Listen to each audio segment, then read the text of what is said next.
বিশ্ব রাজনীতির মঞ্চে আবার উত্তেজনা, মধ্যপ্রাচ্যে আগুন, আর সেই আগুনের কেন্দ্র ইরান এবং যুক্তরাষ্ট্র।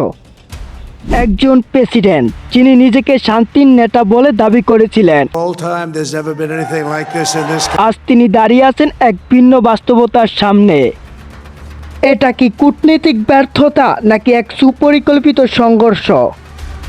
নির্বাচনের সময় একটাই কথা বলেছিলেন, আমরা যুদ্ধ চাই না, কিন্তু বাস্তবতা ইরানকে নিঃশর্ত আত্মসমর্পণ করার জন্য ঘোষণা। প্রশ্ন, এটা কি কূটনীতিক নাকি হুমকি?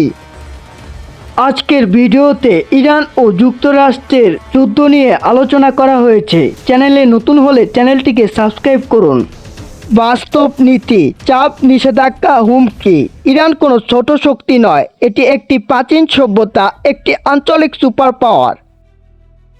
যুক্তরাষ্ট্র চেয়েছিল দ্রুত ফলাফল, কিন্তু ইরান বলছে বিশ্বাস নেই। কেন বিশ্বাস নেই? অতীতে চুক্তিভঙ্গ, নিষেধাজ্ঞা, সামরিক হামলা।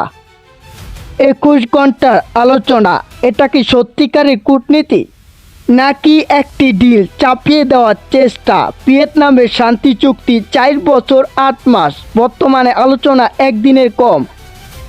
এখানে বোঝা যায় কেউ আলোচনা করতে যায়নি, বরং আত্মসমর্পণ করতে গিয়েছিল।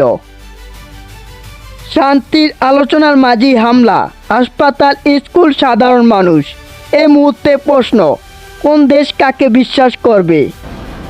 2015 সালে একটি বড় চুক্তি হয়েছিল, কয়েকশো ঘন্টার আলোচনা, বহু দেশের অংশগ্রহণ, কিন্তু একটি সিদ্ধান্ত সব শেষ, একতরফা বাতিল। এখান থেকেই শুরু হয় বিশ্বাসের পতন। নেটিভ আমেরিকার সাথে চুক্তি, ভিয়েতনামের সাথে প্রতিশ্রুতি, উত্তর কোরিয়ার সাথে সমঝোতা, ফলাফল প্রতিবারই ভাঙন। একটি প্রতিশ্রুতি দেওয়া হয়েছিল পুনর্গঠন করা হবে, কিন্তু 1 পয়সা দেওয়া হয়নি। এর মানে কি?